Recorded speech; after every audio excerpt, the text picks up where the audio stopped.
我现在呢，华盛顿下雪了，然后呢，我马上要去见一下这个特朗普背后的男人，他呢也给特朗普这个拉了3日竞选最高的金额。好，那我们接下来看看，会聊些什么重要的话题。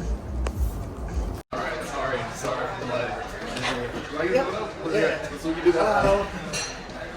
大家好，坐在我旁边这位呢是特朗普背后的男人。在这次特朗普总统竞选期间呢，他给他拉了单日最高的竞选金额。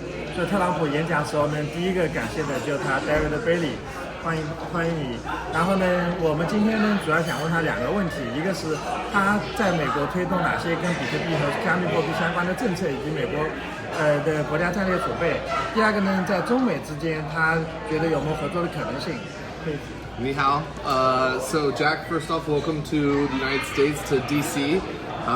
We're here for the Trump inauguration, and I think in terms of what is the biggest priority for us, for really the industry as a whole, is we have a new crypto president that's going to be in office starting on Monday, and we want to make America the Bitcoin superpower of the world. So we're helping advance the policy agenda for the new administration. Our number one goal is we want a strategic Bitcoin reserve established in the United States.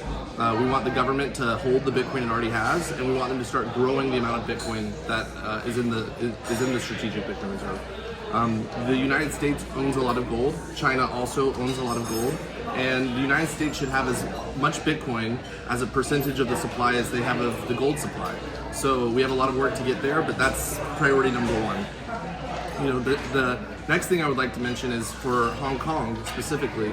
You know, Hong Kong has played a very important role in the world, in history. It has been a place where China and the West are able to come together and interact.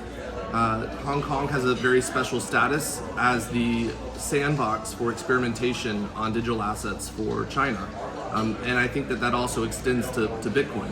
And so Hong Kong needs to be a global leader in the Bitcoin industry, in the Bitcoin movement, the technology, and they need to be leading on behalf of China. And you know, they need to be welcoming the West, the United States, and the Bitcoin industry to Hong Kong, so that we have a platform for mutual collaboration. China is also a Bitcoin superpower, whether or not it's ready to admit that, but one day it will be proud of that fact. And so America and China are the two most important economies. They're the two Bitcoin superpowers of the world. And I hope that Bitcoin can be a mechanism through which they can collaborate, they can work together, and our economies can boom together, the people can have prosperity together. And you know, Monday is a new day, not just for the United States, but for the global economic and monetary order. So thank you, Hong Kong, for supporting the Bitcoin movement. Thank you, David. Thank you, Jack.